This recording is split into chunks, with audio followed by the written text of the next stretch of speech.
As they say, we will always have Paris. And the pool table. In the car. And the two-room suite I have upstairs. Stifler? Granny! What? Focus! Wedding. The longer a marriage lasts, the longer you can go without sex. Welcome to The Good, the Bad, and the Sequel. This is the movie podcast where we're talking sequels, and we do it in two parts. The first, an interview with an actor or someone involved that made the film worth watching, and the second, a discussion of the sequel, what they got right, what they got wrong, and how it could have been better. I hope you enjoyed last week's interview with actor, improviser, editor. He does it all. Patrick Gallo. We talked about his role that he said he was only a wipe away in. I saw him pretty good in this movie, which was a lot of fun. So, of course, we talked about his small role in American Wedding, his groundbreaking role as Mario Puzo on The Offer, his Budweiser commercial, the How You Doing commercials of that were spoofing The Sopranos. Great chat, great dude. If you haven't listened to that after this, go check it out. But, man, I'm so excited to talk about American Wedding. It's obviously like romantic month. Jamie wouldn't follow my wishes and get a Hallmark or any of those type of movies, but hopefully for next year. But yeah, so I can't talk about the Stiffmeister without introducing you to my partner in the sequel watching journey, Jamie Riccardi. Jamie, how are you? I'm doing fantastic, Doug. How are you doing? Pretty good. You know, this movie, I'm telling you, I kind of like said it to you before we started. So me and Jamie never talk about the movies beforehand because we want everything that we say to each other to be like so fresh. So everything's like real, the reactions that we have. But this movie's so different than I sort of remember. Is one of the characters is a total dickhead, and he's not the character that's a dickhead. And I really need to go back and watch the first two now and think about if he was always a dickhead. I don't think it was that. But another thing that was crazy too is a lot of people aren't in this movie. Like a lot of the first two movies. And the only thing I could see about it, Chris Klein, like a little IMDb trivia that's on there. He probably he started. Oh, go ahead. It wasn't about money. It wasn't about, he claims it's not about money. They just weren't asked. And I kind of sort of makes sense, right? Because the movie's a Jim movie. This is a Jim and Michelle movie and Stiffmeister movie. I was going to say, is it a Jim movie, though, or is it a Stifler movie? It is. Stifler's the hero. So, okay. Before I know we do this a lot. We take a while to get into the movie. Before you drop anything, so there's a character in this movie that I started to hate. So I wonder if it's the same person that you're talking about. 100%. And I haven't seen this movie in a long time either. And, it to me, American, after watching this, and I feel like this is, I think it's better than two. I like this one. I do like this one. Okay. I think Stifler, this is Stifler's second best one. Like I wasn't a fan of Stifler in the fourth one. I just feel like he just got too dorky. Like it just. Yeah, well, they had to jump the shark, change his character. He was like a bitch to that executive guy. Yeah. But I do like him in this movie. He's got some classic scenes, and after watching this, I'm like, you know what? They really don't make comedy like series like this at all. Like I mean, maybe Superbad might have had potential. Superbad is funny, but they only made one. But like, they don't make good. Like, there's so many teen movies out there that have tried it, and they're just horrible. Like, this was a good franchise. No, I agree. Yeah, the only movies that I think are close. Did you watch the one? What's it called? The Boys with the middle school guys. That Seth Rogen. I did not. Okay, that movie's good because you have middle schoolers doing things that they should not be doing. Like, I feel like the kids are like sixth grade and they're like hitting a high school girl, spying on them and stuff. And after seeing that trailer, I'm like, I don't know if I want to watch this because because even the trailer was cringy because of their age. So that's why but I'm sure. I mean, it's probably American Pie for middle school. Yeah. So yeah. No, you're right. Well, there's also another one. I think it's called Booksmart. And I think it's a girl's point of view. It's like these two girls. And with Jonah Hill's sister. No, is it really? As the lead. Yeah, that's his sister. Yeah. Feinstein. Yeah. Is the movie funny or? I never saw it. No, I want to see it. I would say the only other movie I would say, and I think I recommended you this before, is the Binge. is a really yeah. good high school movie, and even the sequel, which I thought that was pretty good too. But wasn't wasn't Project X pretty good? Yeah, I guess that was. I don't know. I don't know if it was like this event because they made it seem like it was like a real thing. I think it was sort of like loosely based on like a real it became party. it became a real thing after that. Like there was major fires after that at these parties. Oh yeah, there was like a big problem after the movie. Okay. Yeah, and the only other one, so we don't talk about all these movies. Neighbors, the one with Seth Rogen. Even though those are college, but that's more. Yeah, but I think it's more about the adults than the kids. I just think, I just think like this, like Stifler, it's such a great character, and the scenes and even Jim, like the scenes that he's in, they don't make movies like that. I mean, but after watching this movie, I don't feel bad for Jim as much because he really he puts himself in these situations on his own. Like, he's an asshole. He is. He is. And I mean, okay. Well, listen, to me, Stifler is part of their friend group. He's been there, whether he's a dick or not. When I saw the two MILF guys, John Cho and the other guy invited to the engagement party, like they're that close with them, but Stifler's not invited, who spent the summer with them, who goes, like, he spends all the time with them. And then the other question I have is, do these guys not have any other friends? Like they just graduated college, so they all went to college, they all had met people, yet they hang around the same four people. Because there wasn't one college friend. No college friends. And here, even crazier. So you hit the nail on the head. At least you mentioned it. To jog my memory, I have it in my notes farther down, but we can talk about it now. Okay, so they're out of college, right? Okay, so I'm sure they obviously aren't all working, but has there ever been a wedding that takes 2 weeks to happen? Because when the late great Fred Willard, when he utters the line at the party, it's been a great last 2 weeks getting to know everybody. Hey, who's loaded to put all these people up at this estate for 2 weeks? But also, who can get out of work for 2 weeks? Like Eugene Levy doesn't have to work for the last 2 weeks. He's just living at this place. So okay. First of all, no one seems to have jobs. No one. Not even except Stifler. He's a high school coach who drives a bus somehow. Like, okay, so he seems to be the only one. Yeah. Okay. So he has access to drive whenever he wants. I guess I don't think schools do that, but and take the kids for But okay, so no one has jobs. They're getting married. You mentioned why is there a rush wedding? Like they don't explain it. Like maybe if she was pregnant and they want to have the wedding before, fine. But there's no reason to rush it as fast as they're doing. Like, she can't get this wedding dress. Okay, so why are you having a wedding in 2 weeks? Like, they don't explain why it's so fast, the wedding. Not to mention, they're getting married. They've never met the in-laws. Oh, wait. No. Not even the fact that they never met the in-laws, which is insane because they've been together for 3 years. They went to high school together. Like, the whole band camp thing, I was thinking about this. I know they met at the one time at band camp, but I'm telling you, I swear they went to the same school. Like, they did. She was at prom, wasn't she? Well, she was at Stifler's party, right? So she had to go to the same school. Yeah, so they had to go to the same school. But I just, not to, you're going to tell me these parents have this, putting all this money up and everything else for a guy they've never met? I know. Okay, so I mean that was a little off. So if I'm our parents, one, I never met this guy, and two, you got to get married in 2 weeks. There's so many red flags. I mean, there's so many red flags throughout the whole movie that as a parent, I'm like, all right, enough is enough. You're not marrying this guy. I mean, so much. No, totally. And before we get into the movie, I promise you will. So, Sean William Scott at this point, obviously he was still doing comedies because that's but I think at this point he wanted to try something different. He didn't like the character as much in the second one. So his agents were like, we don't even want to tell him. We're just going to give him the script. And luckily he loved it.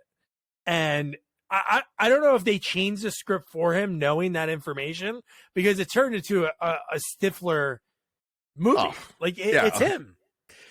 Well, they try to do that with the reunion and it became too much. To me, like he became like Chow. You know, Chow was funny in the first one. Stifler was funny in the first one, but it wasn't all about him. You know, he had his like scenes. Second one, a little bit more involved. And the third one, like they really hammered him. And then the fourth one, it was like just so over the board. Same thing with like Chow. And I think, you know, like again, Stifler was like the cool guy, right? He was friends with Oz. He was, athletes. He was the friend of the friend to be in the Right. group. Like he wasn't really friends with them in the first one. He was the rich kid through the big parties throughout the whole movie. And then he is somehow the only one sort of left in a way, because Ostriker, they do a throwaway line, which he probably might have wanted too much money, or they were basically like, holy shit, this movie cannot involve this many characters because we can't have Tara Reid and Kevin, because Thomas Ian Nichols, who I love, he's basically a chair in this movie. Oh, you like him? Barely. I always liked him as an actor. Dude, Rookie of the Year, Kid and King Arthur's Court. I spoke to him, and you know, he was supposed to come on our podcast because he knew William Sadler, and then he never got back to me. So, well, that's fine. That's totally fine. But no, the fact that he's in this movie just as another person. Like Finch has a story because Finch is doing the opposite. Like him and Stifler are doing like. Well, I'm not a fan of Finch, by the way. I don't like Finch. Yeah, I think he's pretty good to me. See, I think Finch is like a dork, and I can't to me, like I feel like, okay, so Oz was never really a funny character, right? So he doesn't have to be in this movie. Like to me, he's not that funny. I mean, it's Jim and Stifler. Finch, they give him funny scenes, but I just don't like his character at all. I don't know. I just find his smart like aura about him. I just don't like. And what's his name? You said Tara's boyfriend. Kevin. Yeah, I mean, like he's funny, but he was never a big part. Like he never had like funny scenes, you know. Like so, like if you took him out of the movie, you take Oz out of the movie, you know, you need Finch in there because Stifler needs that, you know, his sidekick. You could do the movie with Stifler and Jim the whole time. Like to me, you don't need anyone else. You know, I don't know. Finch gets a lot of my nerves. You know, like Finch, but yeah. So no, obviously, I think they probably like changed the script to revolve around Stifler, which made sense. Like he's great in this movie. But yeah, so let's get into the movie. We start off with like these cringe things. So I was watching this last night. My daughter was just going to bed, but she was like in and out. And my wife's like, "Do you think there's boobs in this movie?" And I'm like, "I don't remember anything like because I haven't seen this movie in so long. Not like that it's not good." But some comedies you just don't revisit as much. And right in the beginning, but is it an American Pie movie? Is there American Pie movie that doesn't have boobs? I mean, it's kind of a staple. That's true. And it's not even not having boobs; they have to have fake boobs. I think most boobs they show in all the movies, they're all fake. You know, it's ridiculous. So. But yeah, I mean, but the scene in this movie is really memorable. Like the later one with the strippers, that's really good. Of course. Well, that's just all around incredible. Like the writing in that scene was great. Like just, you know, but okay. So the scene in the beginning, I mean, first of all, it's an super expensive restaurant. I mean, like again, but at this point, I don't remember how old they are. No, I know. I don't know how old they are at this point, but when he utters the lines, the last 3 years have been, I'm like, holy shit! They just graduated, right? So I know. I thought it was like they were dating a couple of years after college, and no, this is like they just graduated, you know, kind of thing. But so he's going to propose to her there. First of all, how did the waiter know his name? Because he came over there and brought the phone to him right away, like he knew him. Like to me, there's no way Jim. I keep calling him James, but Jim has been there ever before that, you know. But do you think women? How do you think? Do you think Eugene Levy like described his son? Very Jewy. Yes. You know what? He's so great. I mean, in this movie. But I mean, again, I'm blaming Jim for this because for some odd reason he keeps going to his father for advice, and it's never the advice he wants, and it's always terrible advice, and it's just like, so why do you keep going back to him? Like, you know, that makes no sense. But so what she does at this scene, do you think people do this? You know, and if you're going to do this, It reminded me of I think it was a Scary Movie when like the ghost face was hiding, but his feet were like behind the couch. And he was like, you know, because she's under the table, but her feet are sticking out. I know. Like she didn't even try to hide. Can you imagine getting caught? Can you imagine like catching someone and having to like escort them out and be like, come on, you know you shouldn't be doing that, right? Like this is a no. You shouldn't be doing it. But the fact that she's like, it's like, again, they say at the very end, I can't believe a horny guy like you, and I can't believe a nympho like you. Yeah. She is like crazy. Yeah, but like, see, it's uncomfortable. Okay, first of all, I think they're all uncomfortable. I mean, the stripper scene was the most awkward bachelor party I think I've ever seen. You know, and we'll get there. So, I mean, yes, with her, she's been doing this for years. With him, you know, like he's kind of still new because it's only, you know, it's a college. It's the only girl he's ever really been with. So it's like, you know, so it's a little more understanding for him, to me, with him. With her, she's like, you know, she's been doing this for like, she was banging teachers in high school. Like, you know, she was, you know, without a doubt. So, but yeah, I mean, and Jim has a problem with keeping his pants up in this movie. For some reason, he's literally walking around constantly with like no pants on or falling down. Yes, no pants at all. But the fact that Jim forgets the ring. You're nervous. I could see that. I mean, but he brought the box and not the ring, because then his father said like the box was empty or something like that, or something like. So he has the box but not the ring. Yeah. So where's the ring? Exactly. Okay. You playing with it? You open it up and look at it. You put it back in. You don't want to like lose it. So that's a very expensive item.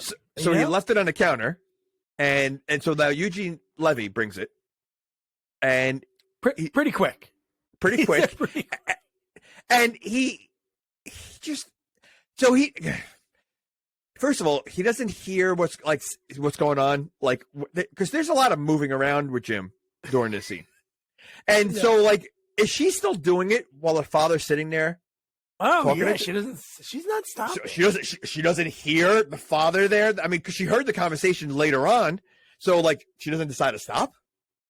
Well, she's an info. She probably likes it even more. Somebody's so close to catching me. Oh my goodness, so weird. But yeah, go ahead. I was going to say I was going to say the fact that they're all cheering. They're all grossed out when they find out, and then they're all cheering after. They basically forgot what just happened when he basically proposes. Exactly. He does like this illegal crude act in a restaurant. Like some of the other people there, just think, obviously the story they're going to tell forever, but it's a really pricey restaurant. You're paying like $100 for probably like a small plate of something, and you're going to have to worry about like redhead blowing people under the table while I'm trying to eat like with a family.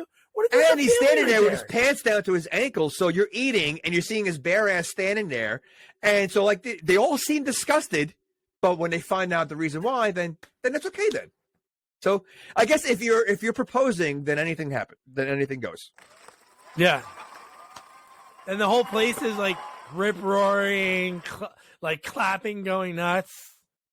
Felt good to bring that back. But it was insane and I love that. Not the fact that you see his ass, so obviously we know that everybody's seeing his penis, but the fact that when he even pulls it up, like the side profile. And the father's like, he was excited about it. He's like, oh yeah, he is. Or like he said something like, you know, like it's so like, I don't know. I you know what would have been funny if like after that, because everybody was cheering, if you slowly saw like each table, another person go onto the table, like at their own tables. That'd be really funny. You know what's funny? In the first movie, Eugene Levy with his scenes, which all of his scenes are memorable in the first movie, whether it's his dancing in the hallway, the little corny dancing, or obviously the pie scene and giving advice to his son. He was on set for like 2 days. First movie. And second movie, it was like 30-something. This movie was 40-something. Obviously, because the wedding, so more. But just think, at this point, I bet you if somebody like whispered in his ear, like, Eugene, you've been crushing it for years in like these little parts. You're going to have a show that's going to be huge. The world's going to love, and you're going to win an Emmy, a Golden Globe. And he'd be like, shut up. Because it's crazy to think about this movie, that the person who became the biggest star after this came out was him. Yeah. Like no one else. Like Sean William Scott is still working and doing stuff. Wait, you don't He think had, Tara Reid? You don't think Tara Reid with a million Tara Reids at Sharknado is a big star? That is true. She's blowing it up. You're right. You're right. But everyone from these movies isn't doing. No. What's her name? What's her name? Jennifer Coolidge. Yeah. Cool. Which, by the way, still looks amazing in this movie. She looks the same as she does right now.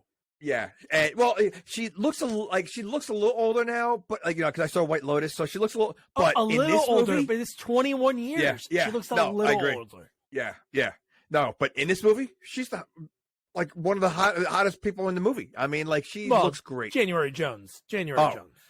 I've heard her name so many times. I didn't realize that. I thought it was an older person, but she looks great in this movie. I mean, yeah, I know. No, she's great. But Jennifer Coolidge, that's why come on, Finch, really? I don't think so. I know. And you know what's funny? She said on not long ago that from these movies, she was just banging young guys. Because they were into her 20s. She was like, she's like, I don't want to say numbers, but it was often. You know, it would have been great. And I'm sure the scene at the end with the bathtub when she's in there with him and I'm sure she's probably wearing a bathing suit, but imagine on one take, she's just nothing down there. And then she goes in. What a surprise, right? Well, that would have been funny. See? This is so lifelike. But no, so that's the beginning of the movie. But so from there, right? Well, so this is the third movie. What was the second movie embarrassment? Because every movie starts off with something embarrassing. Oh, what do you mean? The second movie is when he thinks he's using lube. Oh, okay. He puts a glue in his dick. Yeah, but that wasn't the first scene, was it? No, I'm talking about the first scene. The opening is always something that he gets caught doing. No, he gets caught with porn and something in the. What does he get caught in the first movie? I mean, the second movie. It's a good question. Yeah, because every movie, because the fourth one is with the kids, right? The kids catch him or something like that. I thought his kids. Yeah. So it's always something. But anyway, I mean, I wonder, this is pretty bad. I mean, this was first of all, they could have gotten arrested. They should have gotten arrested. Yeah, they should have gotten arrested. Well, they wouldn't have got fired from their jobs because they don't have jobs at all. That is true. But I did like the use of the words of Eugene Levy saying the word did you pop the question? I know you're probably bursting with that. That was good. It's the writing in this movie is so good. I know the writers and directors, I think, are the first two wrote on Frasier because they knew Kevin Kilner. When I interviewed Kevin Kilner and we talked about a scene, memorable scene from American Pie 2. But these movies are so good. Every word matters. And yeah, but do you so think clever. they had you don't think Eugene Levy did a lot of improv? I'm sure he did from SEC. So I wonder, yeah, because totally. doesn't know what Willard isn't he part of that whole group? Jennifer Coolidge, Eugene Levy, and Willard, they're all part of that Best in Show group, aren't they? Or oh yeah, but with what's his name? Yep. So they're all into improv. So I bet you a lot of saying the pop in or all that. I bet you he made that up at the time because no, you're probably right. I'm sure there was something on there, but yeah, just the way he is. 100%. So then how about, so this is again, now the whole movie's not ruined for me, but I'm thinking they're 22 years old. So then I'm then we get this engagement party and they're at a sports bar and they're the only people dancing. It's Jim and Michelle. It was so awkward. Everyone else is sitting there drinking beers at the bar. It's not a real engagement party. I said the same thing. I'm it's so not a bar that it's like your local bar that you play pool, darts, and have a beer. There's it wasn't even dancing music, and it was extremely. And the fact that she goes, come on, let's dance. I'm thinking all right, there's a dance floor, people are dancing. No, just go out. It's just so weird. It was a very but you know what? She seems to like attention. Maybe she just wants attention. For a nerd at band camp that was probably just blending in. She's this is my day. She kind of Bridezilla's, if you think about it. She's I want this to be so special. And again, over 2 weeks. I don't. Where do they live? What state are they in? That they drive to Chicago. They're in Michigan. Well, they're in Michigan because I know that. Oh, I thought they were because they go the beach house that they go to in the second movie, which is Is that Kevin's older brother's beach house? Yes. Yeah. Because Kevin was kind of an important character. It was what's his name? Played his brother, Affleck. Casey Affleck was the brother in the first movie that had the book about like the tongue tornado. Well, he's been the focal, like he was the main focal of like he's like the Larry of the Three Stooges, right? He's the serious friend group out of the bunch of misfits. So but like there really was no role for him in this movie. Like he was just part of the he's the guy that gets kidnapped in The Hangover. That's basically him. He is Doug. Yeah, he is Doug. He's the Doug. He's their group's Doug. Yeah. No, the first two movies it was like, hey, I'm with Tara Reid. Okay, I'm not with Tara Reid. Oh, am I with Tara Reid? It's really just that in those first two movies. But like, there's so many good people. Like Natasha Lyonne's not left. Like she was friends with Jim. Like she was actually friends with Jim in the first movie. Yeah, and they talked a lot. Yet Choi is invited. The MILF guys are invited to the engagement party. Like Natasha's not there because she was really close with Jim. Because she was like, consoling him. Yeah, she's not there. Like, Tara Reid you'd think would be invited. But no, the two MILF guys are invited. Makes no sense. I know. They do like a throwaway line. How about Shermanator? Shermanator's not doing anything. I know. He's not. He's not. He's in dorm days. He's probably in dorm days at this point. Oh, he easily could have been in this movie. He's sitting waiting. He's waiting by the phone for American grandchildren or whatever. Like he wants to go for the next he's hoping because he's got nothing else going on. They should do another one. I did read somewhere they are trying to write another one. I don't know what the script would be. They can have kids. Their kids go to school together. Stifler running for PTA. Like I could watch that. Does he make movies anymore? Stifler? William Scott? Yeah. No, he does a lot of he does like a direct to like DVD, like those. But no, he was on Lethal Weapon. I thought he was great for what he had to do in that second season of Lethal Weapon after. The show, yeah. After Riggs got fired because he got into an argument. He was like a former stuntman. He got in an argument with some. Right. I forgot what really happened with that because I love this character, but to have Sean William Scott come in as this random character that's thrown in, it was good. Like he was good in that show. He's good in a lot of things. I mean, I like that movie he was in with The Rock when he's chasing him in the Amazon. Yeah. I feel like not The Rundown. I forget the name of it. Oh, The Rundown. No, it was. Oh, it is. Okay. Yeah. Okay. I mean, he was good in Goon. Like he's like to me, like I'd rather see him in movies than some like I don't know. I think he was good, so I hope he get. Yeah, you know what? I hope they make another American Pie, but they have to invite the Shermanator and Natasha. Yeah, they have to. Yes, I would think they would have to bring everybody back. Why not? Well, they kind of did for the reunion, right? Didn't they? I think they were all back for the reunion. Yeah, I feel like Natasha Lyonne. So they were all back. I think because even Chris Klein was back, which I know I don't think he's acting, but I'm sure he's available. I'm sure he's waiting by the phone too. But so then we get to Stifler can't be stopped. He gets he has some radar that goes off, and he finds out that there's a party going on, and he has no idea what it is. He walks right in. Oh no, he thinks it's a graduation party. Yeah, because he sees congratulations, and he fingers the cake. Like, see, so he definitely is a dick. I mean, to me, he's got like two halves to this movie, right? Like, I feel like he overdid the jerkiness in the first half of the movie, right? Like, until he switches roles, like I shouldn't say that until the dance scene, like he really just went over the top of being a jerk. Like, who goes to a party and sticks their fingers right in the cake right off the bat? And his laugh that he just constantly doing. He knows he's so inappropriate when he's doing these things. He's got the mind of like a fourth grader. Oh, yeah. Which again, I feel like if they kept going that route, it would have gotten annoying.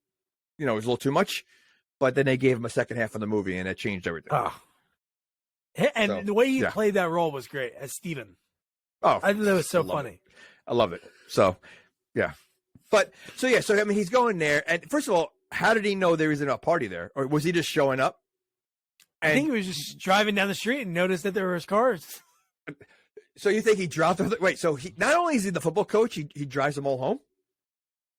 Yeah. Or he doesn't have a car and he just drives the bus around. Who's hiring him? I mean, he seems to be Stifler all the time. So, that hiring process, fine. I could see as a football coach, you want to get motivated. But you would let him drive a bus, but drive your kids home and know where they live. And a little bit of weird writing. He was like a legit great lacrosse player in the first movie, but he's coaching football. Why not just have him coach lacrosse? Like, keep the continuum of like what he knows. You know, it's funny though, but you know what? I totally forgot about that because I was thinking he played football because they were wearing shoulder pads in the first movie from lacrosse. Yeah. So I bet you they thought like, all right, no one's gonna remember. So because no one cares about lacrosse. Let's just go back to football. Wow, we just lost all 7 lacrosse. 7. Ouch. But no, so then we get Jim again with his pants. He shows up and he's like, Stifler's, Stiflering it up the way he's talking to him. And then somehow he ends up putting the cake. Why is he picking up the cake like that? I don't understand. But then somehow he picks it up and then forces it on Jim's crotch. And then the dog comes in and starts going to town on him. Well, first of all, why is Jim his pants fall down again, right? Yeah, they do. So, why? Why was he trying to clean it in a room with Stifler with his pants down his ankle? Wouldn't you go to the bathroom and try to So yeah, that's one. Yeah. But Stifler does. Okay, so Stifler is as much of a horn dog as Allison is, right? I mean, he's always looking for something. But I feel like does he get girls? Because he ends up talking to, first of all, he likes what the dog's doing to him. He talks to a blow up doll later on. He feel, and then it gets bad when he when he goes to the gay bar. I just feel like he's also over. I wonder if he gets girls because he feels. I feel like he's very overhyped. Yeah, I don't think so. I think the first one he is making fun of girls at his party, the first party when John Cho pisses all over him when they're pissing off the balcony, and it's him getting pissed on because he thinks the girl is pouring champagne on him and no one's there. So no, I think he's a guy that's all talk and nothing because that's why he's an asshole. And maybe that's why they always because these guys are a bunch of geeks, right? They're really losers. They have a lot of friends, but so do you think they look at Stifler as a real dork also, who thinks he's cooler than he is? I don't know if they think about it. They probably think they definitely think he's cool because they give him the task of, again, this guy you didn't invite to your engagement party. You seem like you don't talk to him anymore, but you're like, okay, fine, Stifler, you can start planning the bachelor party.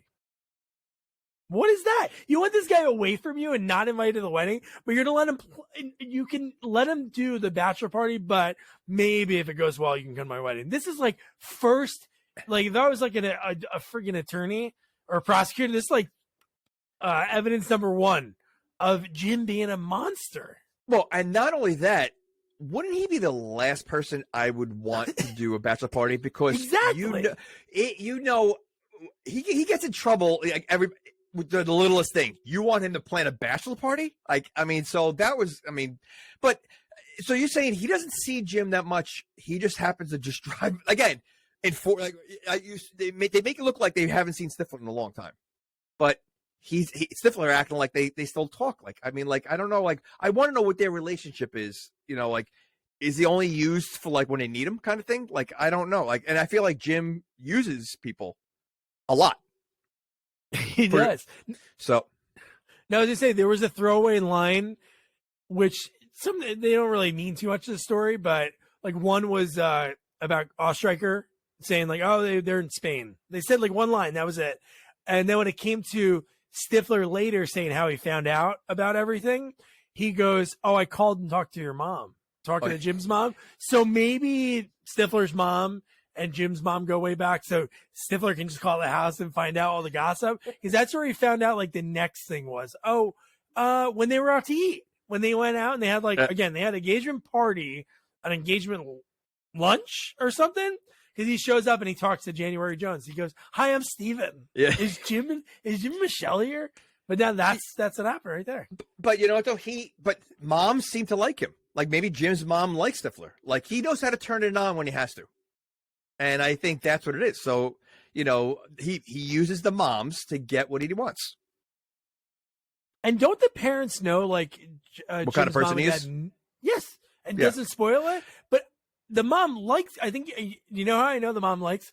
When he eats the truffle, okay. whatever it is. I'm just going to say I had a hard time. I know I knew it happened, but, and okay, so he gets the grossest things in all the movies, right? He gets a lot, but this peed on? He drank in the first cup in the first movie. Oh, yeah. Okay. Yeah. But this was hard to watch. It was hard to watch. So, I mean, and they really made it. It was such like a Farrelly Brothers kind of scene because they really made it as gross as possible. So you see it stuck in his teeth and, but yeah. So anyway, yes, the moms do like, he has a charm, with the moms. Listen, he would bang the moms too. He bangs the grandma. So you could. Well, oh my God. We'll talk about that line. Not even that he does that. The line he says about it is something. But I know. So then we have from there, so Jim's struggle in this movie is obviously his wedding. Like he wants it to be perfect again. Within 2 weeks, he needs to be perfect, but he needs to know how to dance. And who's the only person that he knows? He can't go to like a friggin' Fred Astaire dancing school and fork up $500, maybe because he doesn't have money, because he doesn't work. Because he doesn't work. He has a Stifler, and they're dancing in the gym at school. What? Yeah. I mean, okay. First of all, who does like waltzes and stuff at a wedding? You do one quick like slow dance, and that's it. And then you dance or whatever. Like why is he so panicking about like? First of all, most people can't dance at a wedding. If you ever watch a wedding and you sit back and you watch a dance floor, there's always like, for the most part, I would say 80% of the dance floor can't dance. Oh man, that's very generous. I would say 95%. And there's always that old couple that like are the best dancers on the dance floor that dance like the whole night and like no one's watching them. They just No, you're right. Like the fact that he has to ask him, of all people, and then that was his thing in the movie. If I show you how to do this, and then he even says, "Oh, can I go to your wedding?" And he's like, "Yeah, if you do this, and if the bachelor party goes well." So that's two things already. Like, gimme, and then maybe you can come. That's like a mental abuse thing. He treated him like crap just to see him before that. Like, but how desperate is Stifler that he's like treated like that by Jim, knows he's being used, and he still wants to go to the wedding that bad. That's true. And that's how desperate Stifler is to find a girl, because that was one of the clauses he puts in the contract that he has to get with one of the bridesmaids. Yeah, because boom. Said, again, a phrase that everyone says, "I want to boom with the bridesmaids." Like this movie, people say that. There's a few of them in this movie. Yeah. Oh yeah. No. Oh my God, dude, he has so many memorable lines. When you really think about it, like in pop culture, in like my age range, like being in high school, I graduated 2005. All these movies were like just lines that just like came in. That was in our vocabulary. Well, and listen, there's tons of movies that came out in the last 25 years. There's a lot of characters you're not going to remember their names. You just have to say Stifler, and everybody knows. Like that's an iconic character. If everybody knows, you don't have to say anything. You don't have to say what scene. Everybody has 15 scenes in their head that popped up that Stifler was in, and that's all they needed to hear. That's just awesome. I mean, like I said, like they really he took that role and really ran with it. Dude, if we had a sequel Hall of Fame, I think he's first ballot. He's first ballot, I think. Without a doubt. That's, like I said, he's a guy that, you take him out of the movie's not as funny. Jim is funny, but you need that Stifler. Like, you need that, like, you take the other characters out, the movie's still going to be good. Jim can't do it himself. Same time, I think if you had a movie of just Stifler, that might get a little too much too. So that's why I like having them both together. But yeah, I mean, he's definitely a Hall of Famer. No, Hall of Famer, 100%. So then at this point, again, Jim's so nervous because they have to get married in 2 weeks, which is like psychotic. He wants to find out everything that Michelle wants. So she hires Finch, the tallest guy, to spy on her. All he's doing is wearing a fedora, doing a newspaper like in front of his face. Clearly not working because he's spending because this is during the day. So. When she's not working, they're going to the Gress thing, and you saw Patrick Gallo pretty good. maybe like in the original theatrical cut, it was because he said I was only in a dissolve, but obviously maybe to him it's like, oh, I was in a dissolve, but it was like a good solid 5 seconds you saw, and I'm like, that's cool, man. That he was in it. Probably to him, he's like, the scene was supposed to be 4 minutes, Doug, and it ended up being 3 seconds. But it was cool to have him. But you could recognize him still, very easily. Oh, so yeah, hell yeah. No, I know. But yeah, I mean, like, so like he's not, again, clearly during the day he's not, and yeah, I mean, I to me, I would have asked the other guy. He's smaller. He's easier to hide. Right? Looks like a kid. He can be a he's not working. He's not working either. So why ask him? Or maybe he's the only one with a job, and that's why he couldn't do it. Maybe. I can see that because he does seem the most mature, I guess, out of the group. Yeah. So how about from there? Again, this is Jim being like the worst character in the movie. He says to the parents, Fred Wilder, and I should know the woman's name because she's in a ton of stuff. He says, "Can we have a talk in the future about why I love your daughter?" And my response would be, if somebody wanted to marry Emerson, I would be like, why not now? You have to formulate a speech about why you love my daughter. Just say it right now. And he's like, oh, right now I was thinking later. And he's like, I'm like, what? And then he just walks out. Like, he has them. So they sit down. They listen because he says he wants to say something. First of all, he didn't ask the father's permission to marry his daughter. Like that, so the fact that he's not, he didn't ask that. And then he says, I have something to say. They sit down. They're ready to speak.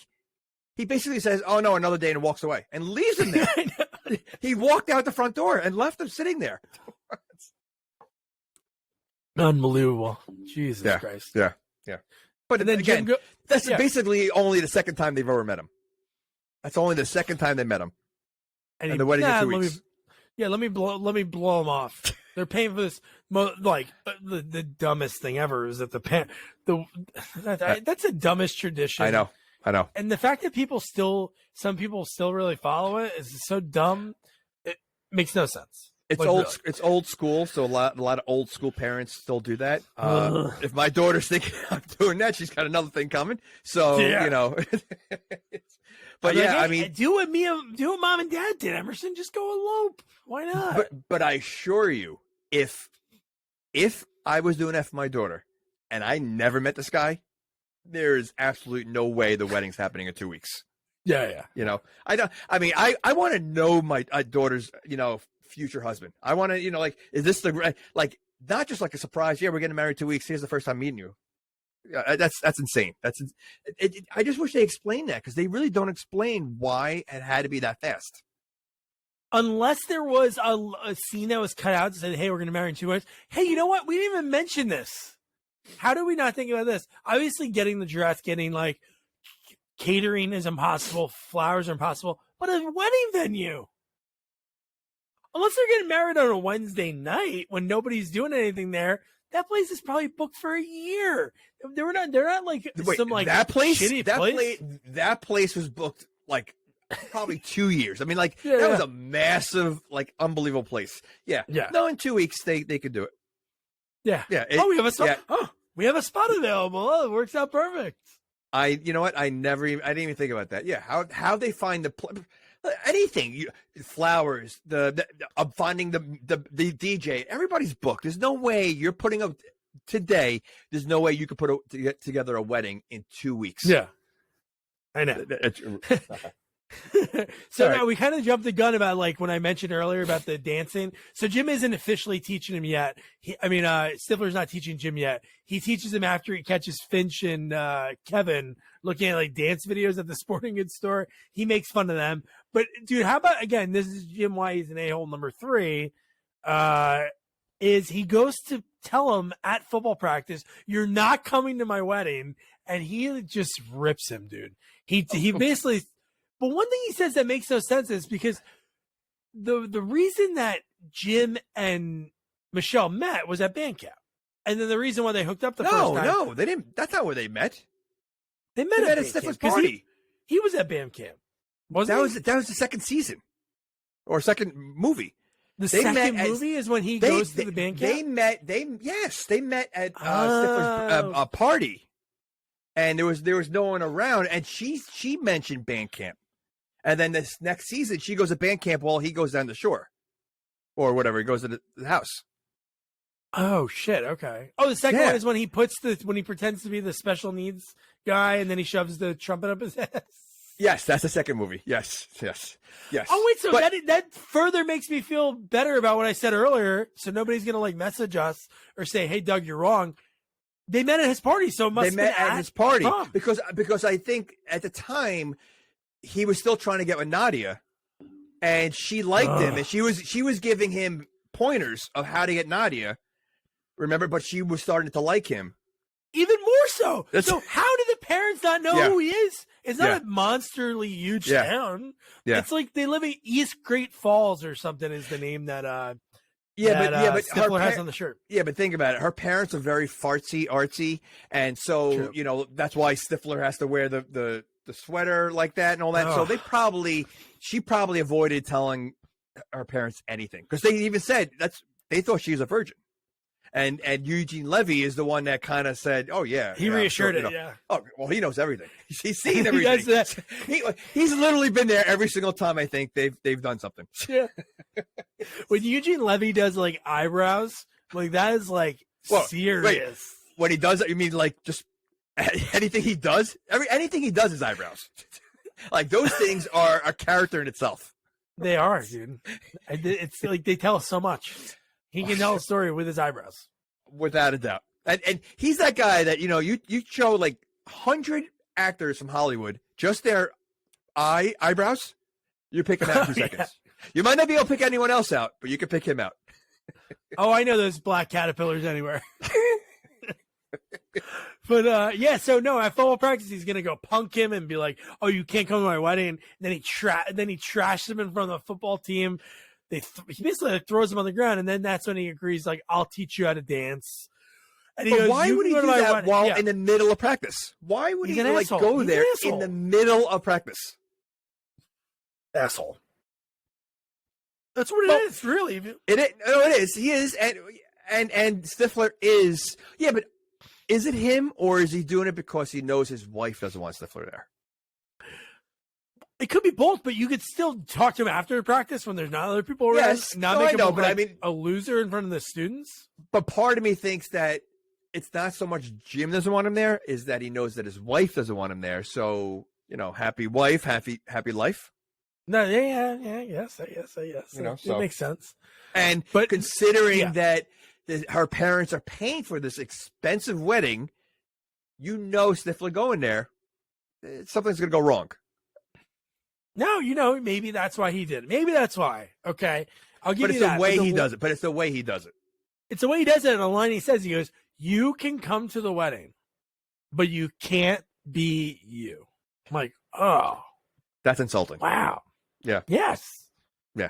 First of all, not for nothing, Jim's acting like this is like the most important wedding, like it's my wedding. And so, but the fact that Stifler really wants to go that bad, though. So, I mean, I blame Stifler too.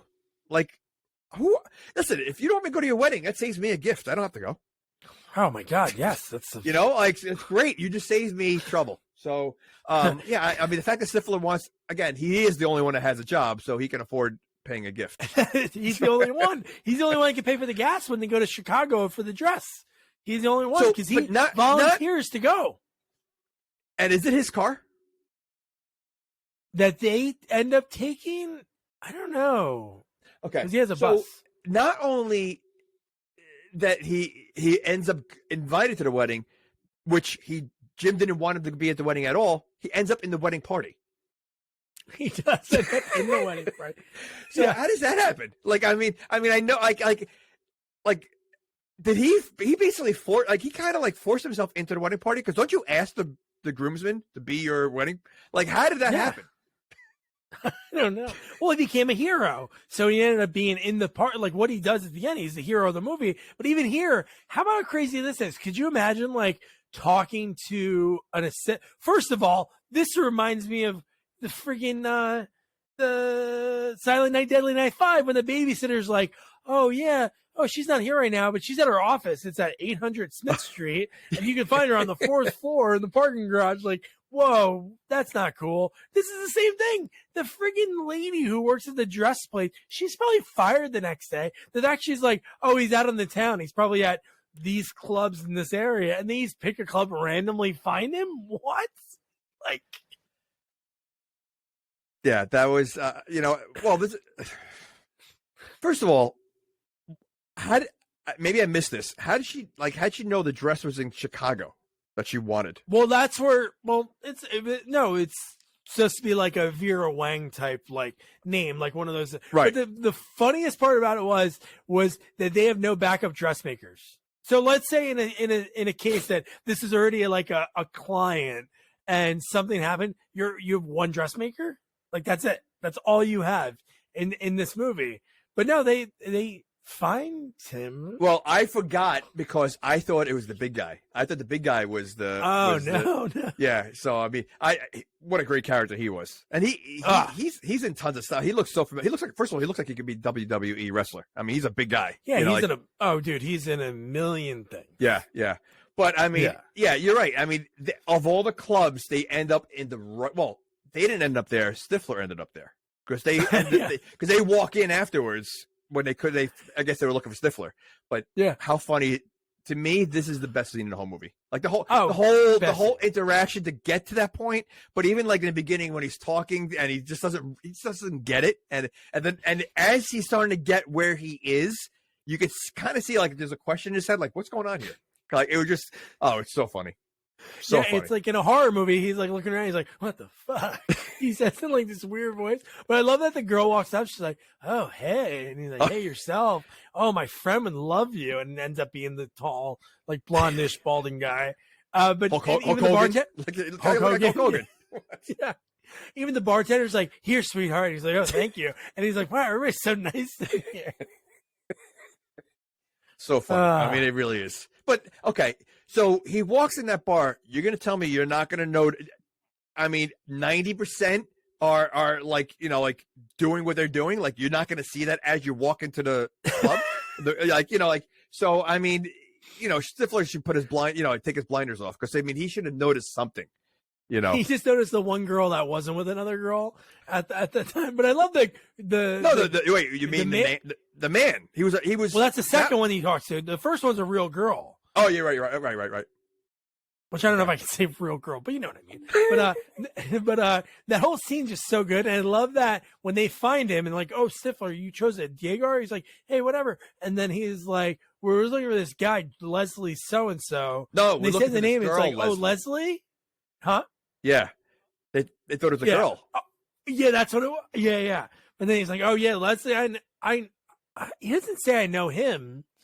What does he say? He's like, oh, Leslie wouldn't talk to somebody that's a bigot like you or something. Yeah. Because I think, at the time, the guy was hitting on Stifler, and then call him a bear. Called him. He was joking around because he didn't realize he was getting hit on at the time. But then Stifler said something like he was mad at he said something to the guy. He goes, I can get any guy here or something like that. He goes, I guys would love me, or something like that. And so he was cocky, and I think that's what turned the guy off. Yeah, I think that started it. Which to that whole thing would he started now. He was creeped out at first, and then he started getting angry that the guys that he said that no guy would like him. Yeah. Now he's going to prove it that guys will like him. Yeah. So obviously I have to. I have a clip from that scene. Obviously not the whole scene, but just again to. Do you think he improv this whole dance? Stiffmeister. Or do you think it was scripted? Think so. It's. Without a doubt. At least you have the little part before knowing that he can dance. Obviously, it's waltzing like fancy, but I was not expecting. This is like top 5 comedy dancing. Yeah, but but even the big guy dancing, the way he dances. I mean, but the songs they picked for this, the music. I mean, it was just this is great. And does he know the DJ to play these songs? Like everybody knows the songs that are coming up, like without anything else, right? The dance routines match the songs immediately. This is. He's definitely making this up. Like it's awesome. Yeah. Obviously, we can't play the whole thing. No. There's only like 20 seconds left, but man, this scene is like so good. I love when like the other guy goes and goes, "What is this? A dance off?" So and this is basically to prove that guys will like him. That's basically why he's doing this. Yeah. You think it's like for another reason, but at the very end, when he wins, and what's his name? We'll just call him Bear or Hulk Hogan. When he like basically collapses into his arms to show that he won, and when they leave, his last line was like, "I told you those guys wanted to fuck me." See, he plays to win. It doesn't matter. He plays to win. And I'm Leslie so-and-so, and I will be happy to make you a dress. I'm like, what? And I love the whole part. If you notice, every time they show Jim, like Finch is like indifferent because he hates Stifler because he doesn't want him to succeed, which he does a dick move later in the movie, like blaming Stifler for something that he didn't do. Oh, he does a few Kevin things. Right. Doesn't really care too much. But Jim is like thoroughly impressed with the dancing of it. He's probably like, man, I got like the best dance teacher ever. Yeah. That he's doing this and getting like an ovation, and he won this big moment. So like already Michelle should be like, man, bring this guy to the wedding. I know his history of being an asshole, but kind of, you know what? A wedding, the wedding dress is probably the most important thing to a bride. And the fact that he got something that was impossible to do, and he got the wedding dress, he should have been the best man right off the bat. Like that was like, because no one else thought of that. No one. Stifler, as much as he screwed up in this movie, he was a hero about 4 different times. Without him, they don't get married. No, multiple times. 100%. And another question: since they don't have any money, do they not know? Are Michelle's parents so rich that doesn't matter? And is he doing the dress for free? He says, "I'll do the dress," but does that mean it's free? Wait, not only free, he's going to stop everything else he's doing to make this dress in 2 weeks. Make a over a dance off, and it's going to fit perfectly because she's not trying it on. So he's making this. How does he know her measurements? He's making his dress from Chicago, which I find it hard to believe that you can make a dress in 2 weeks. Like especially like a wedding dress, like which is so detailed and involved. Like if you want to make a shirt, you can probably make a pair of pants, a wedding dress in 2 weeks. And I mean, if this guy's that big, he's busy all the time. He's got tons of things. It's expensive. Yes. Expensive. Yeah. So he's going to put everything else on hold right now to make this wedding dress just because Stifler's a good dancer. Okay. Tell Paris Hilton we got to cancel. Why? Oh my God, she's gonna be so sad. What happened? Do you have something death in the family? No, this guy want to dance off, so I got to do this dress for his wife. Like what? Jesus, man. When's the wedding? Oh, in 2 weeks. You've been working on my wedding dress for 6 months.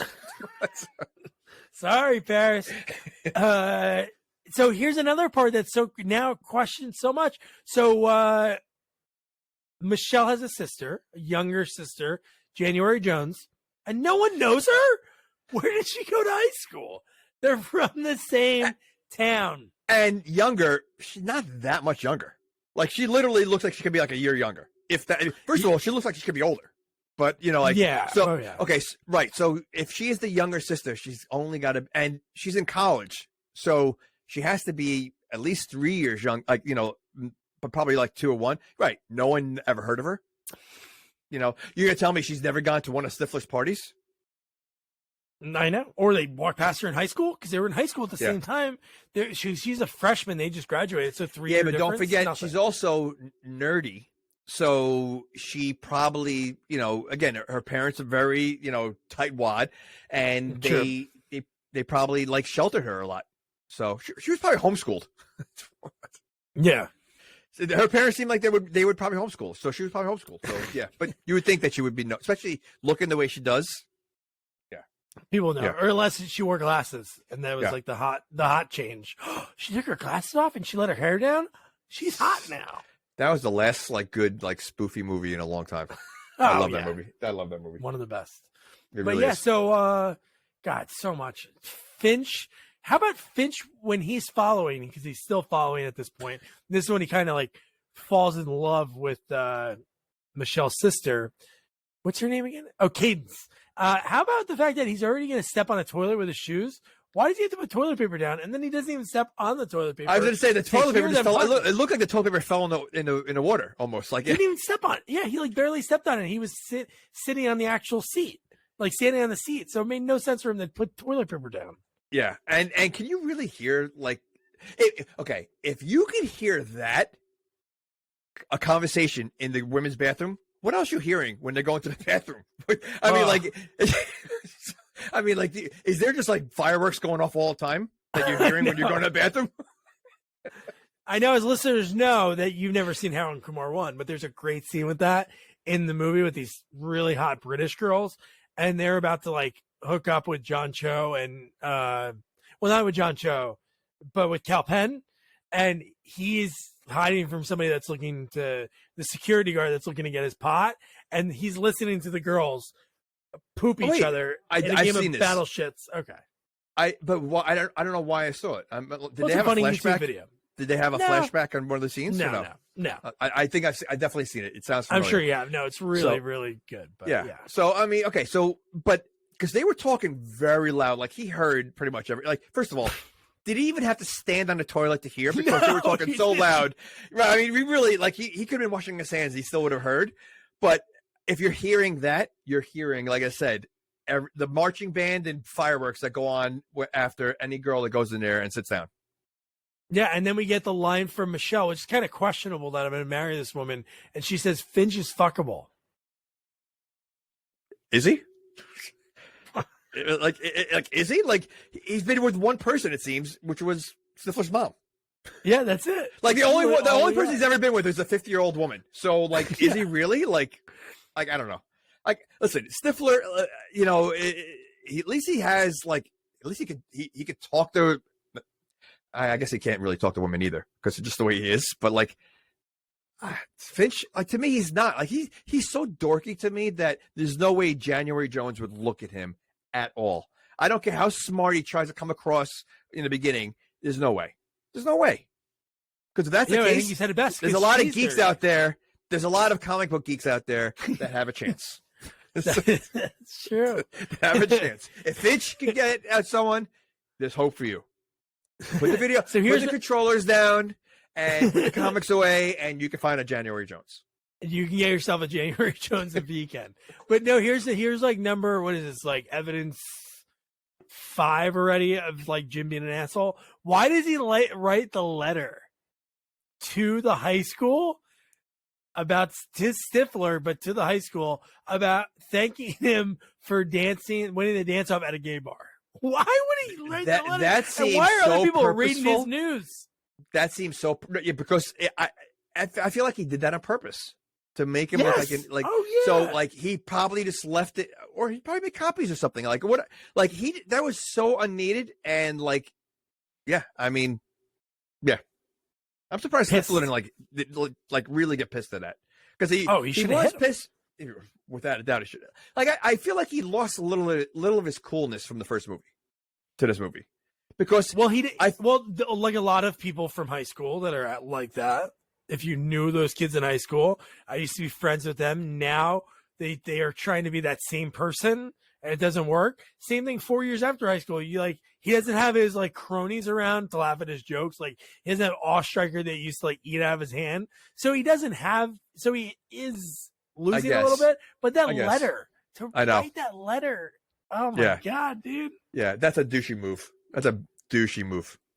Huge douchey move, but he listened to some advice. You can't be Stifler, and look who he is. He's Steven. And he shows up and he goes, I'm their good friend Steven. When he said Steven and the way he came out, I was dying. Like it's and the look on Finch's face, like he was just like, what? It was okay, so to me, Stifler becoming Steven fits. Finch being like the Stifler, to me, doesn't work. Like when he starts trying to talk like Stifler, it just comes across awkward to me. Like it doesn't. I don't know. It doesn't fit his like look. Like I don't know. No, you're right. It didn't work, but it was funny that that Stifler thinks I need to be like this to get a girl like her. No, without a doubt. And it's funny, like when she's like kind of like not turned on by it, but she's like laughing at like him saying vulgarities, and he's like, "Oh, Finch, you shouldn't be using words like that." It was just so fun. And then this is where he kind of like whispers. I love when he goes in and out of the character. Obviously, gets caught later when he's fully out of the character. But when he's behind them and he's doing like humping motions or whatever, like, but like that's the thing. Like he can't control. He can't control it. Like he has like as much as he hides it, it has to come out somehow. Yeah. He can't do. But I love that he says. He's being really nice, and then he like whispers to Jim. He goes, "I'll keep doing the dancing lessons, but I'm gonna bone." Basically, like I'll give you dancing lessons if you let me bone your future sister-in-law. And Jim's all for it. Like at this point, Jim can basically be like, "I'll fork up $500 for Fred Astaire dancing school." No, this is my sister-in-law. Like he's basically like offering his sister-in-law like a sex for. Even Michelle at this point, she could be like, "Oh my God, Cadence, this guy's psycho." Clearly, yeah. How does Michelle not tell Cadence what kind of person? Like no one told her that he's putting on an act. Like they all go along with it. Why are they going along with it? Yeah. You know, I thought Jim was a jerk, but you're really making us like a bigger jerk than I even thought. Like he really is. Like all these scenes. Yeah, no, he totally is. And then even like there's so many that happen, like even going forward from this. But how about like my favorite part is when Eugene, his delivery of the response to Jim's, "Would you have passed up on Nadia?" And he goes, "Why did she say something?" I wrote that down.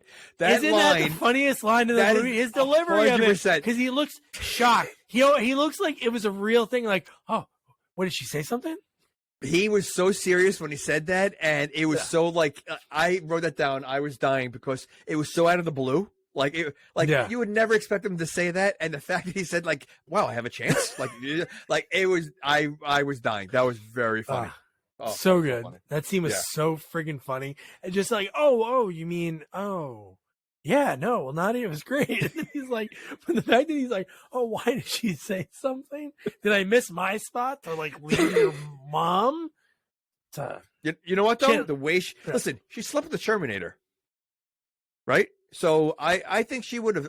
She was very naive. I think she would have slept with Jim's dad. "Oh, Terminator!" I love this line to her that worked. He finally worked. "I come back from the future to sleep with, make one lucky girl." She goes, "I'm lucky girl." God, the way she looked like in those movies. I love her in so much stuff like Jane Silent Bob, Strike Back. Like there's so many roles that she has over the years that she's so good in. But God, it's a scary movie. Great and scary movie. Yes. When she comes in this movie, like that was a huge part of. But again, Jim, like he was so like awkward. Like if she was falling for Jim and Terminator, Eugene Levy at least has game. Oh, 100%. And whoever's listening, if you graduated at my age, like around like that 2000 to 2005 range, I guarantee that if your parents or somebody or friend came over and they put in your American Pie VHS, we know what scene it was on.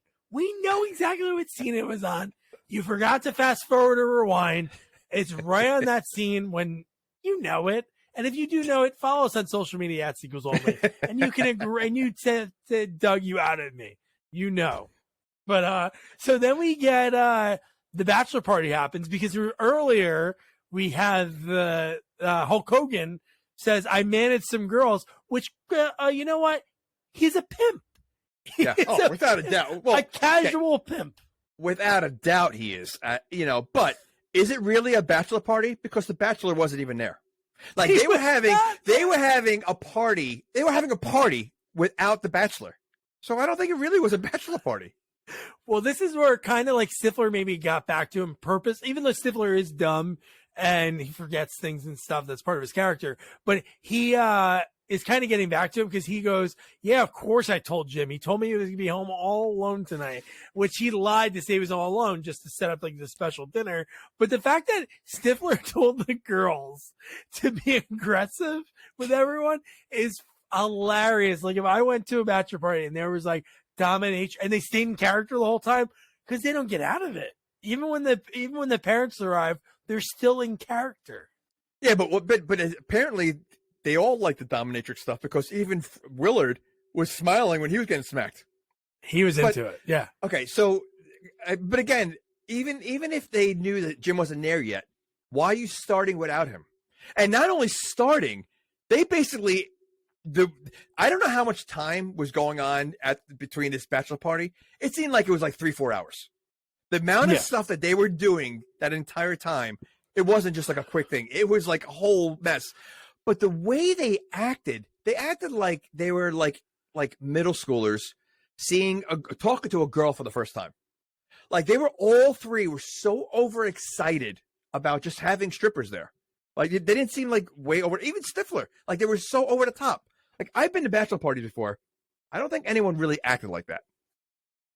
But I don't think they look like those girls. Okay, I'm just saying. These are like 13s. Like these are girls that you'd be in awe. But again, you said this earlier.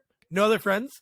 You invite John Cho to your freaking engagement party, but no, bro, you can't come to my bachelor party. See, if anything, those two guys should have been there because it's right up their alley. Like they would have been fun at a bachelor party. So yeah, no, you're right. Their bachelor party is the same three people they hang out with all the time. Yeah. But this just first of all, I hated Finch in this scene. This whole part when he's putting the chocolate on himself and like he's just like it was just so I don't know. The girl said, "Whatever you put on you, I'll clean off," and he really went to town. Not even just squirted it on himself. He like just rubbed it all into his body. I thought he was gonna pull like the Chris Evans put on like the whipped cream. Okay, not to like bathe in in chocolate syrup. That was just weird. Well, no, is that weird, or is the fact that Hulk Hogan's upstairs wearing Jim's mom's clothes? You know what? His whole okay. Now he didn't walk in there with a bag, and he has assless pants or what are they called, chaps or whatever that he was wearing. Assless chaps, yeah.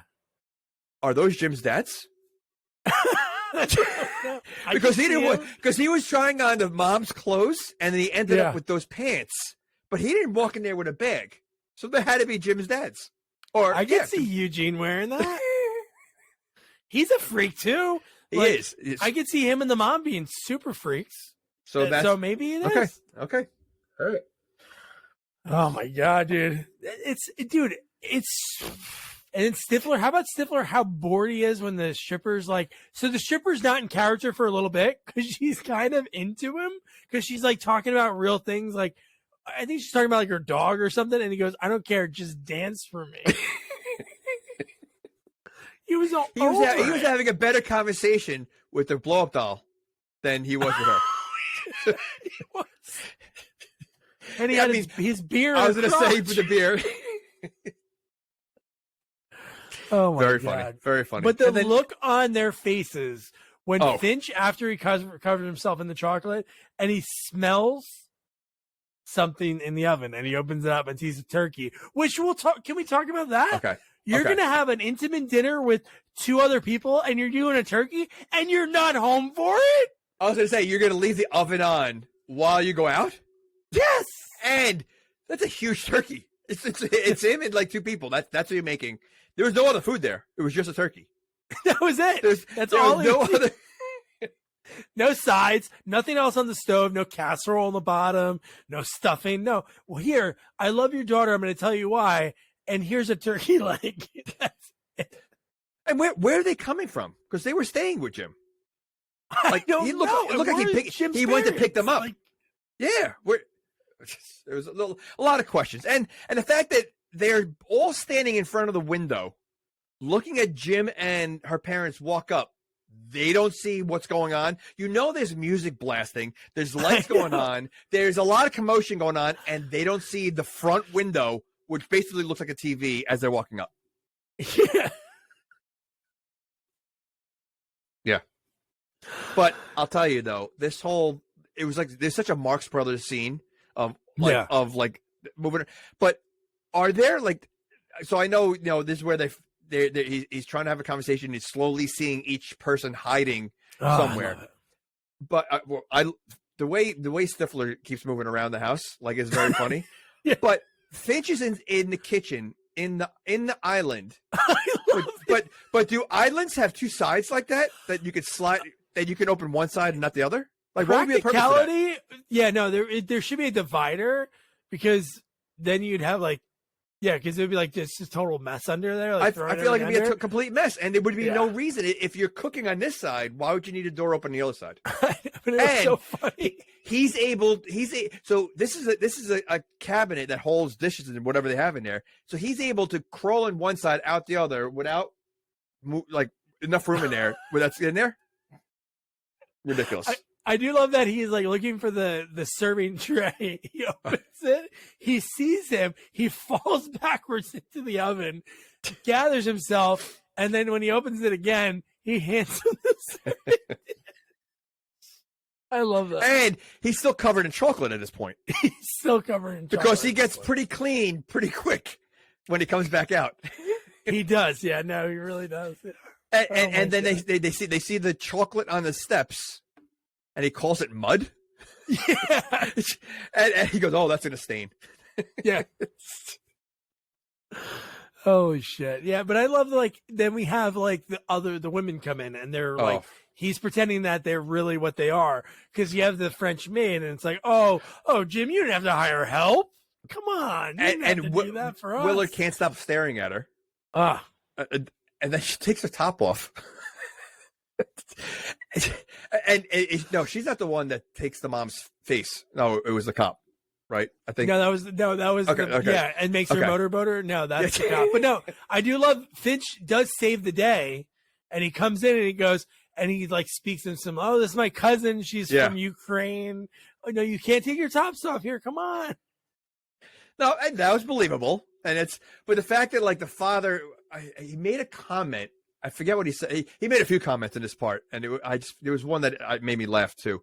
But yeah, and then you also have I don't think I wrote anything down. But no, there was one you said like, "Where'd you hire her? How much did she cost?" So yeah, something like he was so but then Hulk Hogan's coming down, and then he becomes, what was his name? It wasn't Spartacus. It was I forget what they named him.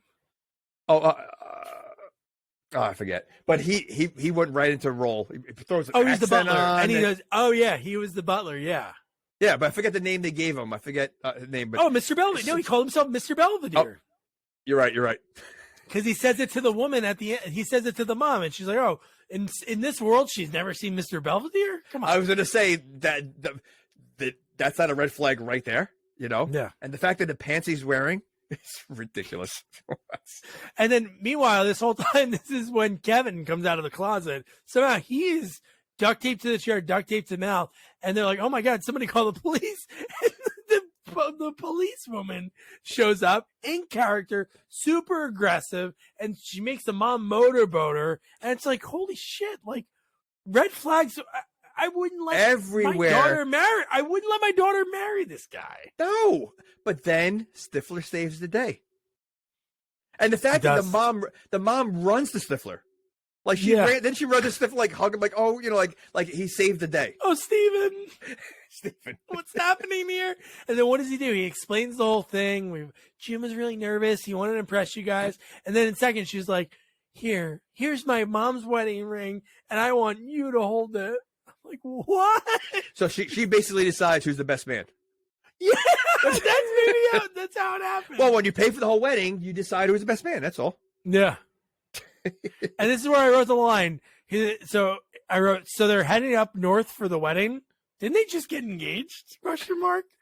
Because at this point, it was already a long time in between the opening blowjob scene at the restaurant, and it's got to be, at least at this point, at least a week.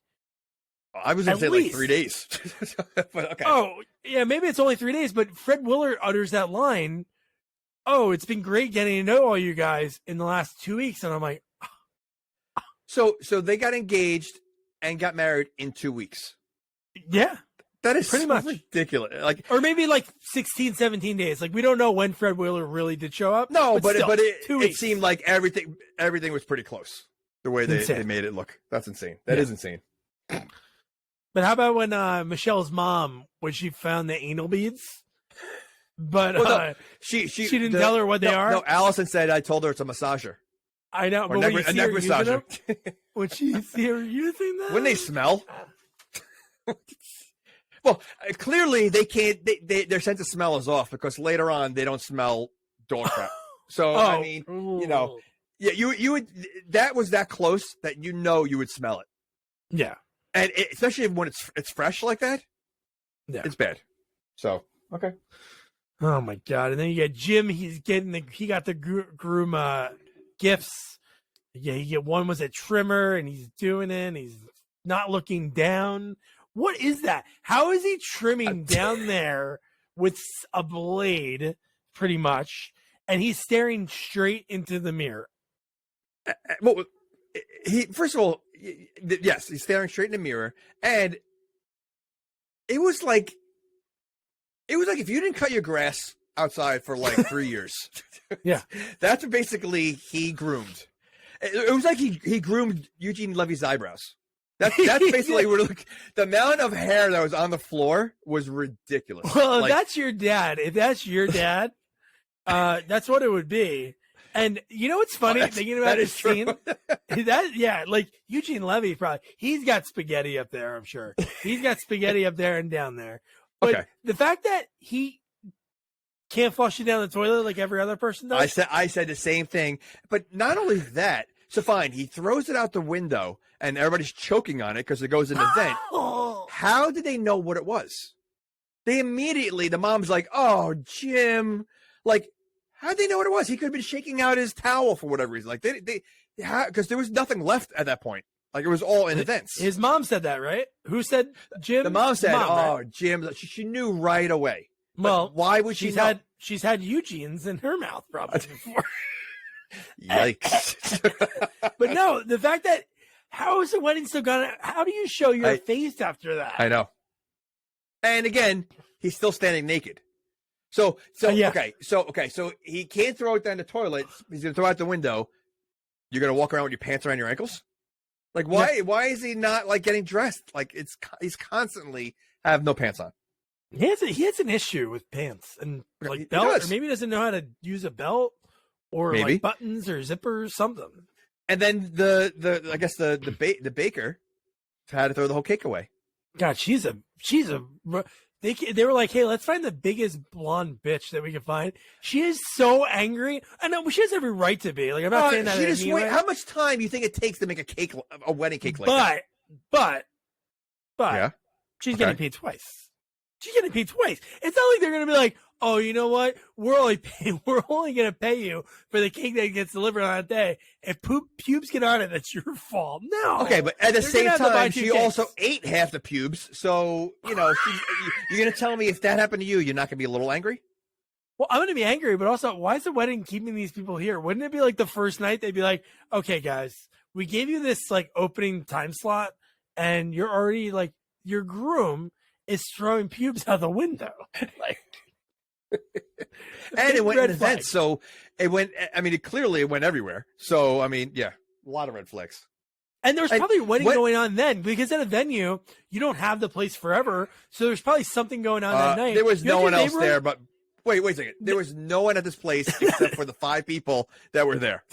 I know there was only like no 15 one there. people we saw at the wedding. That's it. And how many venue places have their own flowers, their own bakery, their own like everything? Well, they don't have their own flowers. We find out that scene later, which is pretty insanity. The fact that they store the flowers, you mean? Okay. How many places have a place that you could store flowers like that? That looks like its own place. Well, this place is expensive. Yeah. Okay. We know this. Fred Willard does something. I don't know what he does. That is true. Well, he doesn't work for 2 weeks. Give us a throwaway line that he's like, yeah, no, I know, but to give us a throwaway line that he's like, oh, so and so, like in Wedding Crashers. Christopher Walken, secretary. He's going to be the Secretary of State. Okay, we know this guy has money. The estate makes sense. The fact that this guy's forking up all this money, like, is he paying for all the friends? Well, how do I you guess so. pay? Listen, band camp is expensive. It is expensive. So I mean, so we All those should have flu known kids how are- rich she was. We should have known Yeah. how rich she was if she's going to band camp every year. Yeah. So at this point, January Jones is already in Cadence is already into Steven. Yeah, she Wait, kisses him. hold on a second. Before we get there, I just thought of something. Mhm. So, American Pie 1, they graduate high school, right? Yeah. Why is she going to band camp in the second season? Maybe you still always got to work on you go to band camp when you're going to camp. Oh when no, you're in no. Maybe she's a year younger.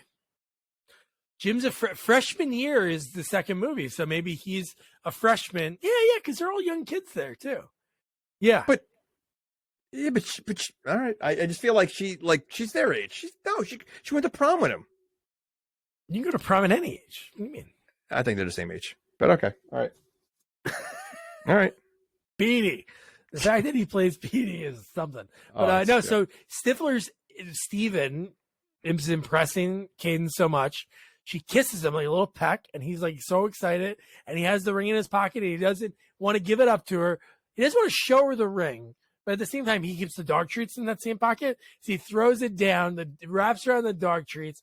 Dog eats it, and then we get Cheech and Chong-esque scene in a way that he's seen the dog around for the next but 15 and minutes. Finch knows what's going. Like he knew I right away. know. Like and that's. But this is a hard scene to watch. Let alone Ugh. picking it up. But like okay, like I said it before. It smelled. The minute first of all, the minute he saw her parents, he should have ran. Like I would have ran. Like the minute I picked it. First of all, why would you walk around holding it? You saw the ring in the poop. Like on the ground, you see the ring. Get a stick and take it out right there. Why are you walking around with the entire? What do you have to dissect it in the room? Like you can't do it right outside. Like would you Throw carry in it my around? pocket.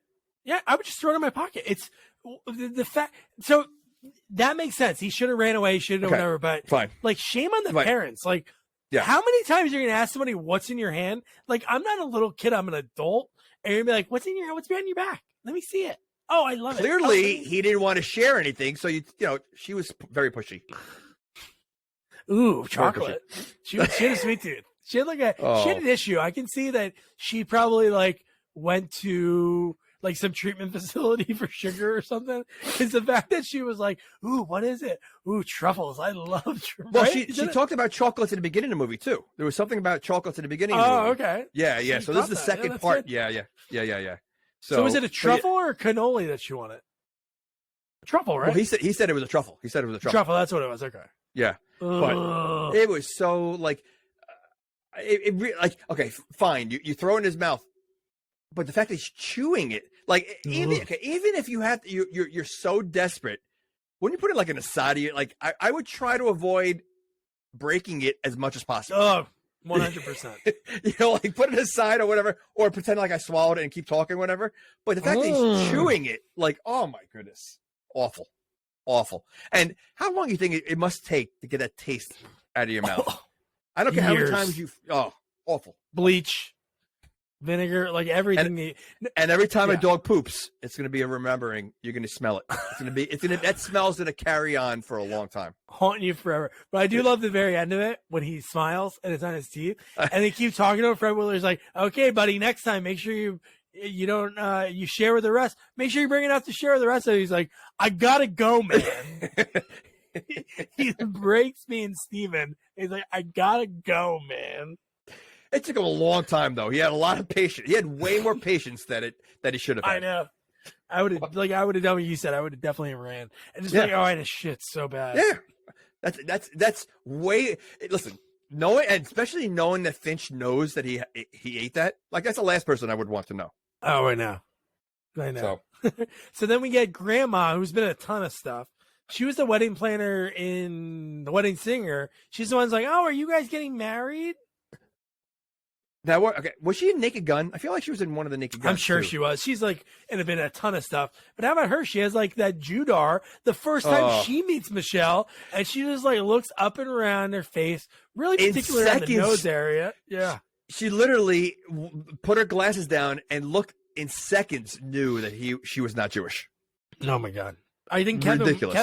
Kevin got a pass. So after like the grandma was freaking out, Jim and Michelle leave, and she looks at Kevin, which was weird. I'm sure there's a scene that was deleted as they like cut just when he was out to like say something, but she was like, "Oh, you're cool."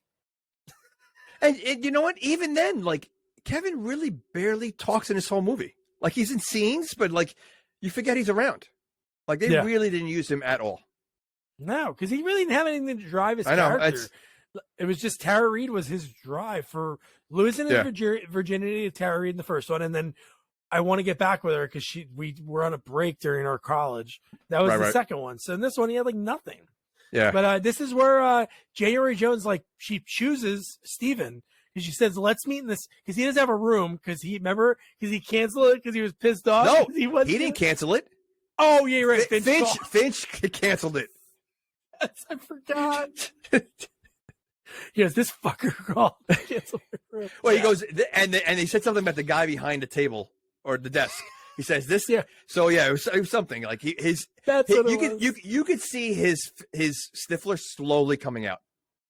Yeah. Yes. He was losing it, and then he ended up. Kevin said he could stay with him because then he was like, "Oh yeah, we can go to." She's like, "We can go to your room," and he's like, "Oh, I don't have a room. I'm staying with Kevin." And then they're like, "Oh, let's pick this like closet that's on the floor. Like, let's do it in there." So he goes and he like breaks into that room and steals like an expensive bottle of champagne. And he goes, and then Finch is like following him, catches him, and then I love his response of, "Oh, it's a wedding, everything's free." He really is like, I mean, he's something else. Like he's just he makes up his own rules. He makes up his own rules and just it's ridiculous. But what a creeper! He called Finch a stalker or something like that, or something. Yeah. Because I mean, Finch really was like really stalking the whole movie. He was obsessed with it. Oh, you're right. Yeah, you're right.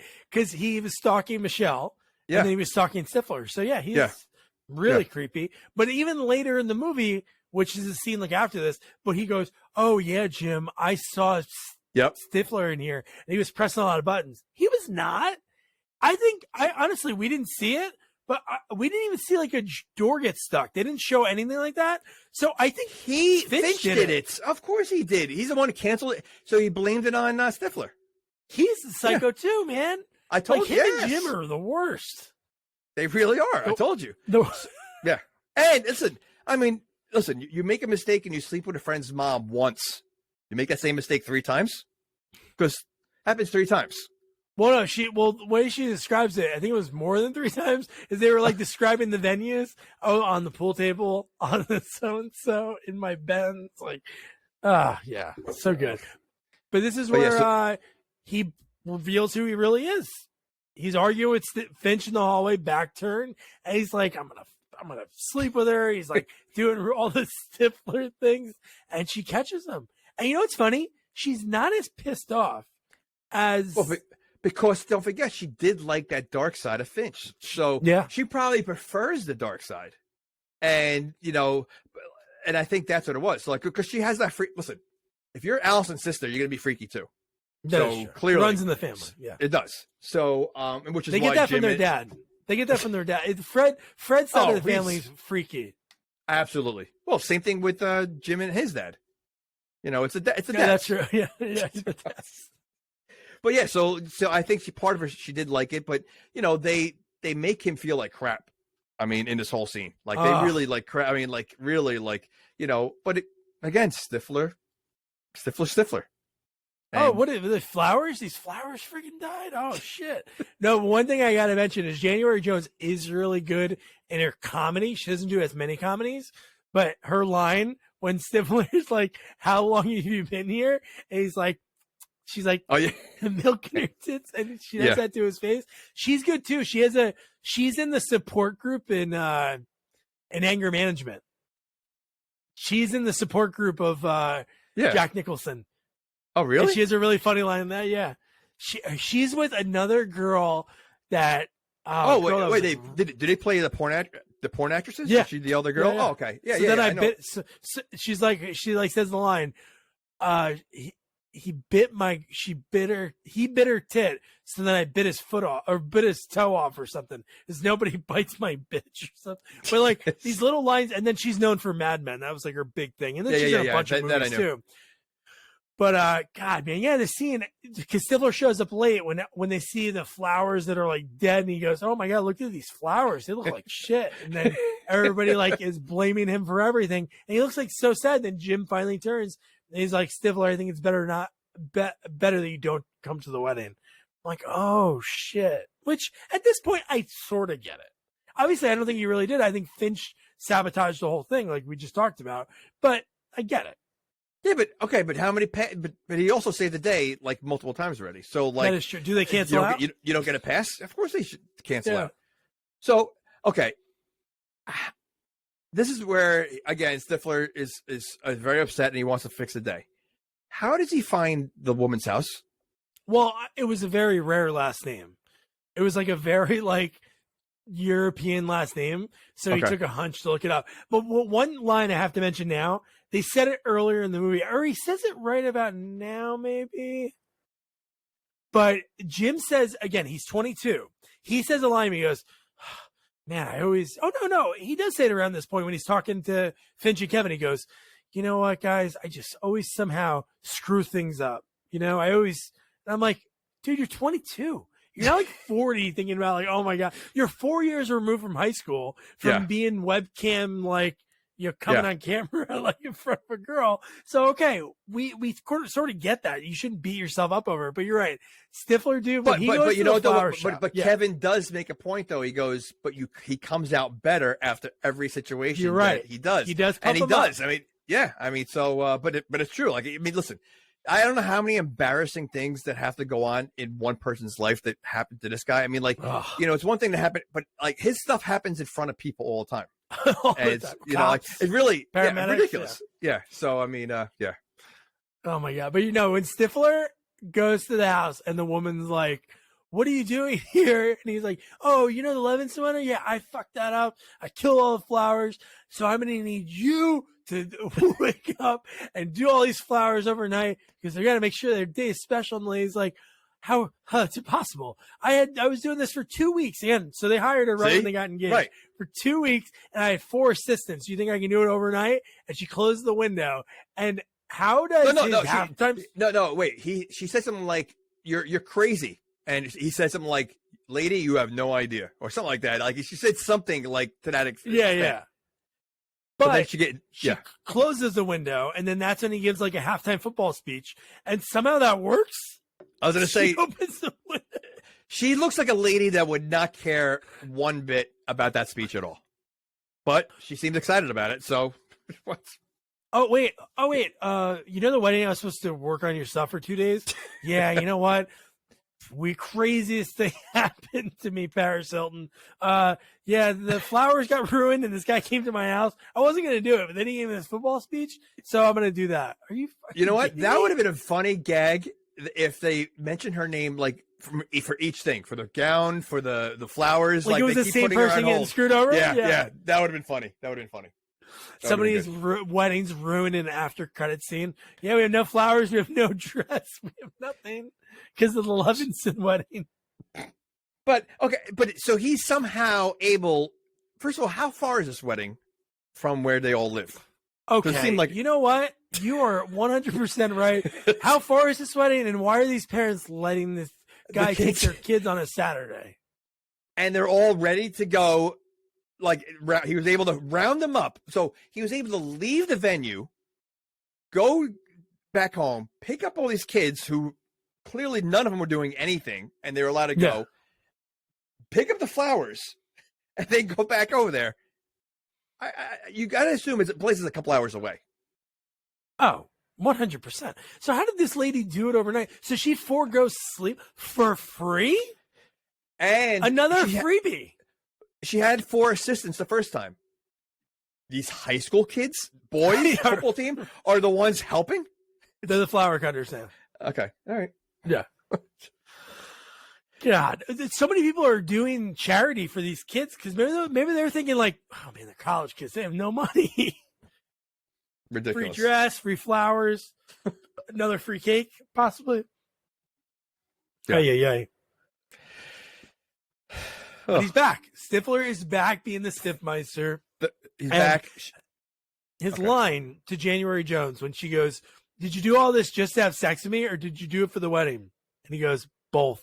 I'm like, yes, this guy's That's the back. right answer. That's the right answer. Yeah. But I have a problem with the scene that's coming up with the closet.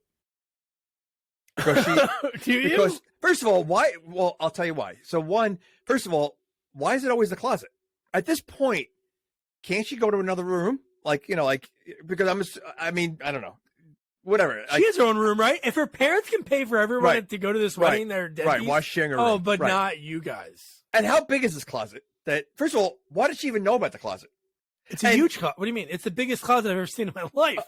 Okay, how does she know about it? And you're gonna tell me that place is a massive place. There's more than one closet. All they say is, "We'll meet at the closet." What closet? There's got to be at least 20 closets in this whole place. But the fact that Stifler can't tell body type when when he's in there with the grandma, Yeah. that's like not only are they completely different sizes. I mean, like if you put January Jones next to the grandma, like not even close, how soft and wrinkly her body is. You're gonna think that's okay, yeah. And the reason why she didn't the MILF boys give her something or something? They were supposed No, the MILF boys were supposed to watch her, and they were over her, and they basically just okay. pushed her in the closet. How close are the MILF boys to this group of friends that they're trusting with the grandma? Yeah. How? Yeah.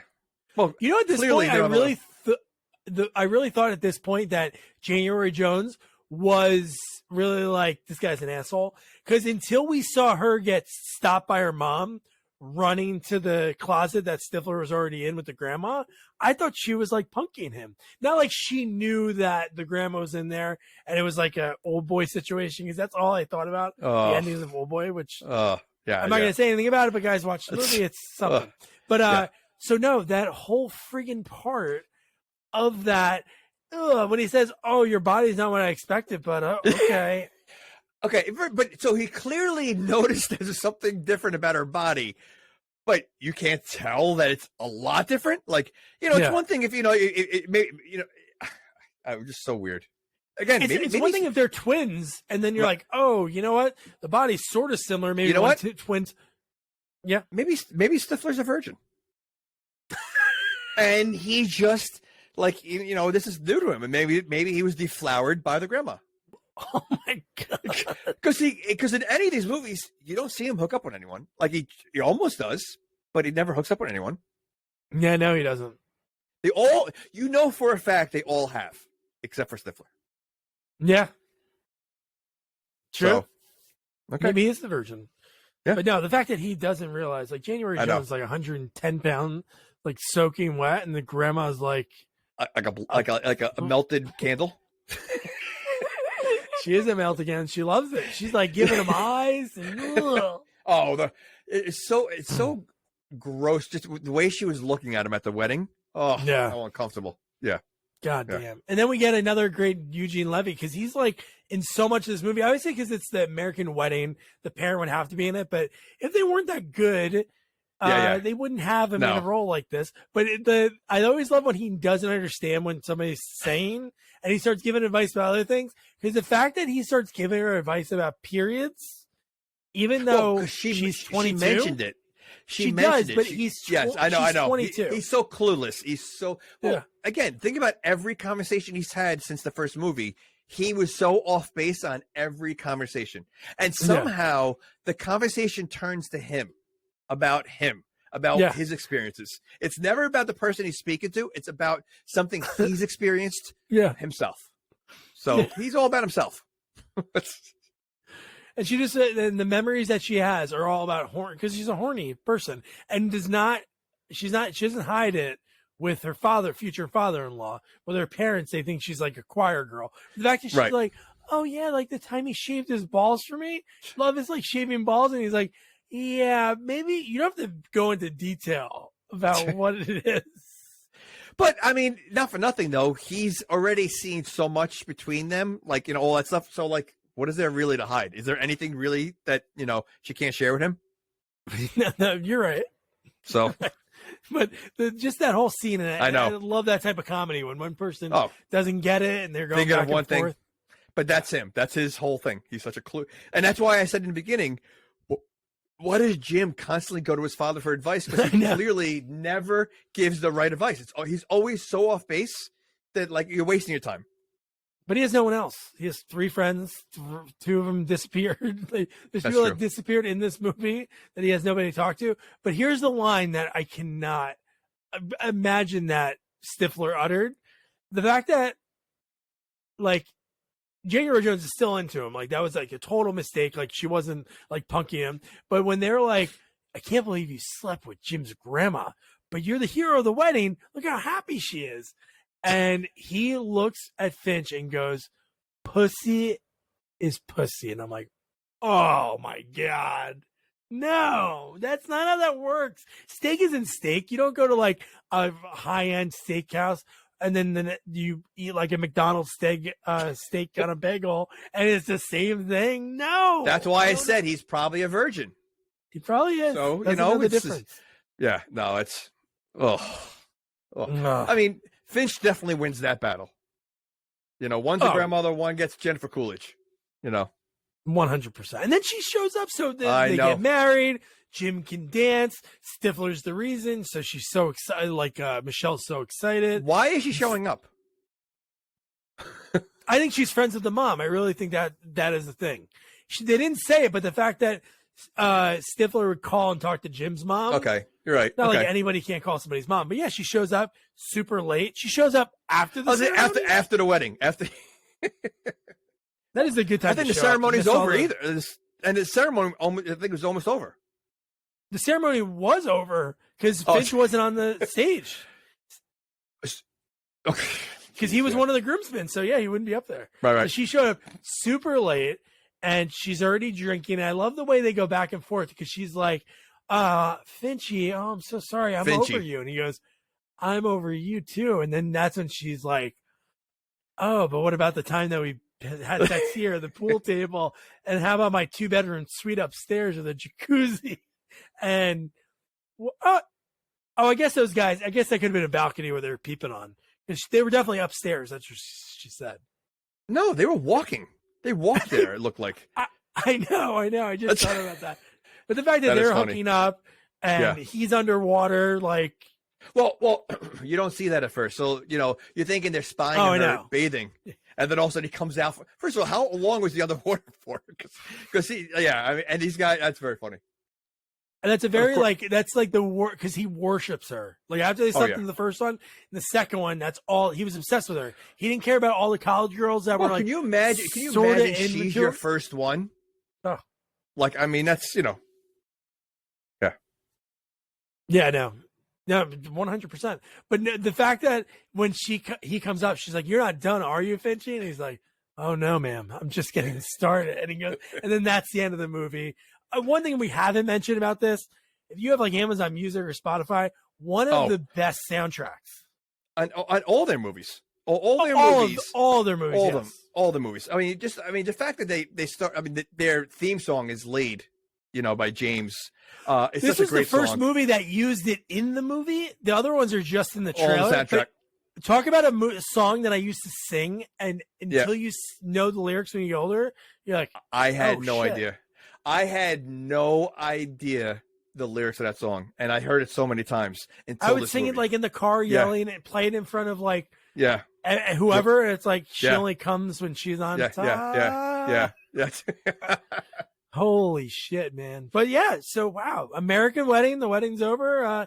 Jamie, would you recommend someone to watch this movie? Absolutely. Like I said, I think this might be better than the second one, just because I like Really? Stifler. I don't know. It's close. I mean, I think Stifler was great in this movie, and I think that I don't know. It's, I mean, 2's good too, you know, but I feel like 2 is very similar to the first one in a way. You know, it's another party. Like, this was at least a different kind of movie of the three. But yeah, without a doubt. I mean, even Reunion is not as good as these three, but it's great to see everybody back. And, years later. So, I mean, I never saw any of the Naked Mile ones, but they're not really, or you don't have the characters. What? No, they have one called Beta House. Listen, I think one star Stifler's brother, right? I think is one of them, something like that. Yeah. The younger brother. Yeah. That he was in the second one, right? First one. He was. He's only in the first one. Okay. He might have been the second one too, because he might have showed up at the house maybe or something. Yeah. No, I think he might have been the second one. But I mean, without the main character, it doesn't work, right? So, but I think these three and this, like as a series, it's one of the best. And I think there's just the characters are great, the scenes are great, and like I said, the soundtracks are awesome. So you're saying you go 1, 3, 2, 4? That's your order? I think so. I think it's 1. Yeah, I think so. I don't remember 2, so maybe if I saw 2 again, maybe I'll change. Yeah, my mind. I think we had to cover that because that has the scene with the lesbians that get them to kiss. Yeah, that's the only scene I remember. But they kind of mentioned that. The walkie-talkie scene, and then also you have when Jim glues his hand to his penis, and the cops show up, and he has a porn tape in one hand and his penis. Oh yeah. Okay.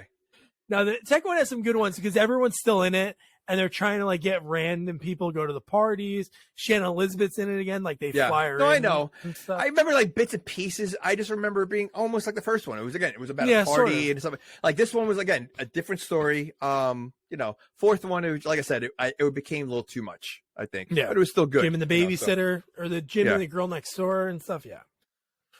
But so to keep a theme, I think this sort of makes sense. The next sequel we're going to be covering, when it comes to Valentine's Heart, you think of red, you think of pink.